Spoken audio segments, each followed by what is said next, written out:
pages.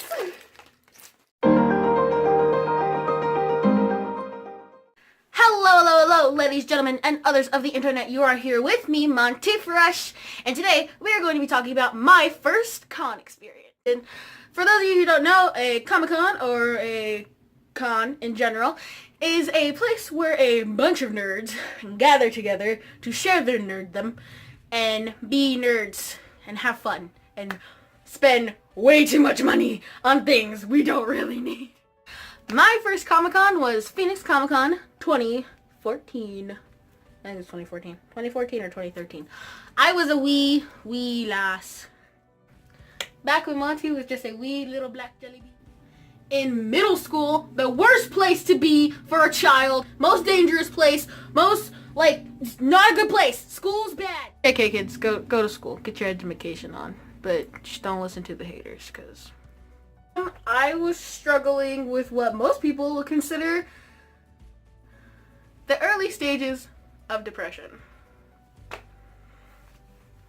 Yeah, it's a hard thing to go through when you're like 12 or 13. But we had a crowning savior. What was it, Monty? What could it possibly have been? You may be asking. It was anime! Anime in particular. One in particular. Full Metal Alchemist. Full Metal Alchemist Brotherhood. Both together. They're basically the same story, except Brotherhood is better, but you have to watch Alchemist first. And then the movies. And then watch Brotherhood. It was a good show to watch because it had the underlining message of we are part of the universe, and when we die, it goes on without us. That's just how it is, but we are part of it, and we live it while we himself, main character kind of thing going on. I loved him regardless because he's the main character, but the man behind the character, the voice actor, ooh, that boy, Vic Mignogna. I had to meet him. I had to meet the man that brought the character to life, that brought me out of my depression. And because of that, I had to go to the convention to see him. He was there and I was not. And I had to be. So I bugged my parents for like 3 months I just basically told them what a convention was and why I wanted to go to it. And what parent doesn't want to see their kid happy if they're sad? And they paid the money for the convention for us to... They paid the extra some odd dollars that they continue to this day will not tell me how much it was for me to get a personal picture of just me and Vic together. Woo! I was excited. Just look at this little face. Look how excited I was. So me, at the time, I didn't really know what cosplay was, but I knew that you could dress up in a costume, not on Halloween, and go to these things. And I was like, yes. So I threw a little something on, I had some ears and a tail, and I was like, yeah, it works. This little Dan and Phil thing going on, just right there. And it was gonna be awesome. We get there. And then it happens. It happens. The worst thing that could possibly happen. My body decided, is this a good day for you? Too bad. Here's an asthma attack, a panic attack, an anxiety attack, and wait, what are those little creatures that nerds have because they're lonely and need something to cuddle? Oh, cat fur. You're allergic to that, right? Here you go. Honey, why? Why? And I was dead. I could not walk any more than 5 feet without getting wheezy or overly excited or anything. So I was just dead. Praise the wheelchair. Praise be the wheelchair. Sadly, but not it was a good thing, but it was sad. At the time, my aunt had just got over needing her wheelchair because she had broke her leg. I was about to take that thing. We went, picked it up, and my parents wheeled me around the entire convention for 4 days. 4 days. I love you. I love all of you. I love both of you. I love you both very, very much. Thank you. So 4 days of being wheeled around in a wheelchair. The day comes when it's time to meet Vic. I was so excited. We're trying to get in the line, and this lady, she come out of nowhere. She go, "Excuse me, sweetie? You don't have to be in this line. In this line."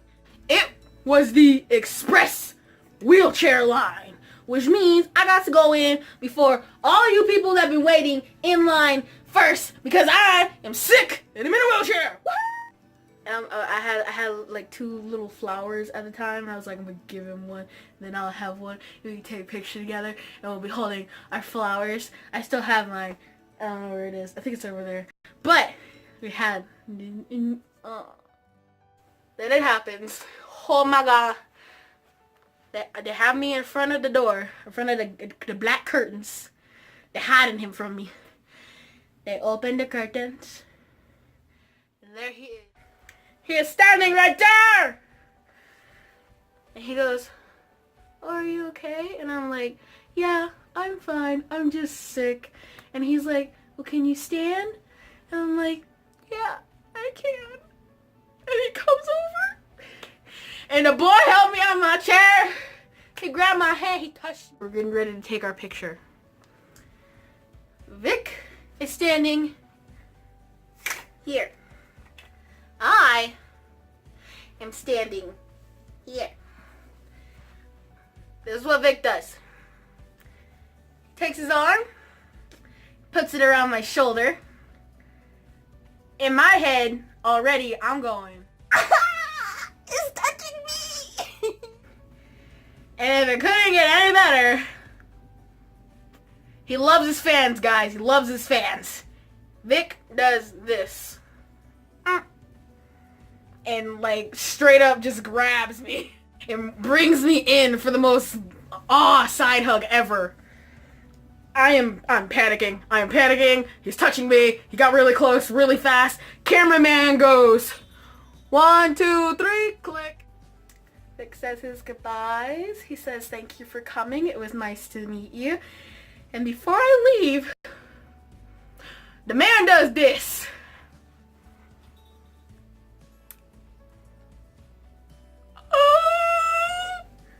Homeboy just kissed my cheek. Oh my god. His lips touched me. Physical contact from another human being. Oh my god. I am reveling in this kiss. I sit in my wheelchair. Mom wheels me out. Lady gives me a ticket that has my number to go pick up my picture on it. And I'm shook. I'm waiting. Reveling in my kiss. And I'm sitting. And then I hear from across the way, "Number 25, your picture is ready." I walk to the lady. I pick up my picture. I go back to my seats. I sit down. And I look at it. And I am filled with nothing but rage. Because of the quick contact and how fast it occurred, my body reflected and concaved on itself, and I turned into an inchworm, and my neck went from this to this. My neck disappeared. How that gonna happen to a little girl who's just trying to make her dreams come true? Her body disagreed with her and her neck disappeared. You're gonna see a picture at the end of the video, so just chill. But at the time, I could be considered a fangirl. And fangirls aren't bad or anything like that. It's just they basically obsess over something or someone to an extent that is unhealthy. I had portrayed my happiness from being sad onto Vic, therefore I became a fangirl. it probably wasn't the right thing to do. I mean, it's good for him because it makes him money, but like, for me, it probably wasn't the best thing to do. I'm okay with having obsessions nowadays because I am a fandom jumper and I don't spend too much time on one specific fandom.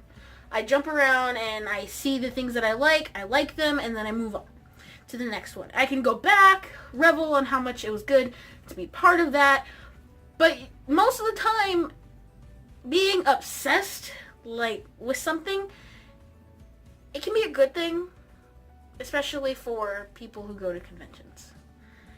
I highly recommend, if you haven't gone to a convention, that you go to a convention, because it is probably one of the most friend people meeting experiences that I have ever experienced. As you can tell,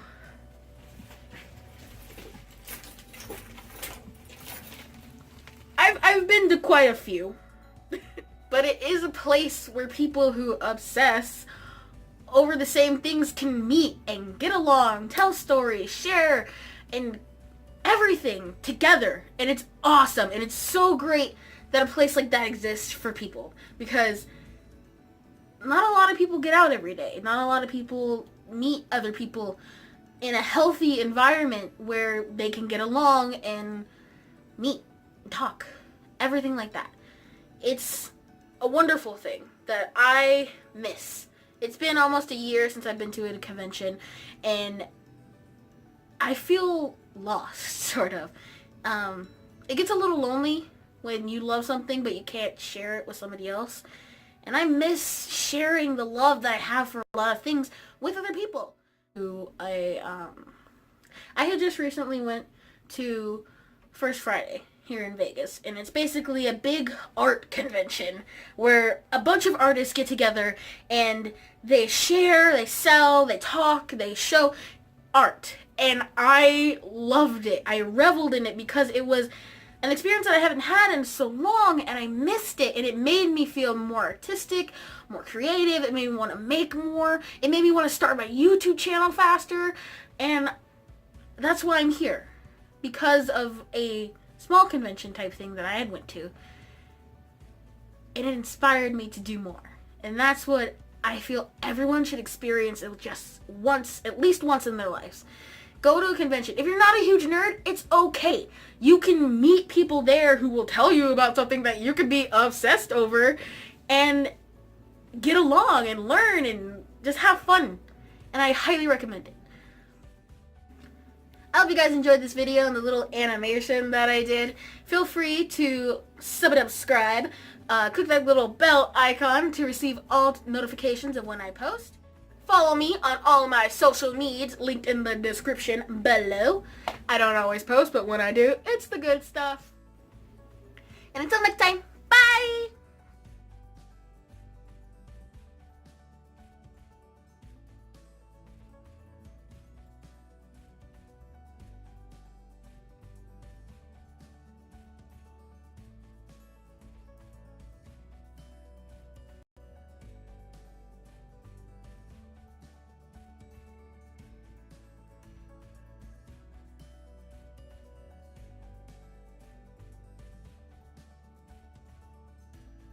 One more quick little thing before we end the video. I just wanted to ask you guys if you liked my Klopchan, because I love him because he's squishy. But I also have other stuffed animals, so I was just wondering if like you wanted to see different ones sitting in between each video. Let me know in the comments below.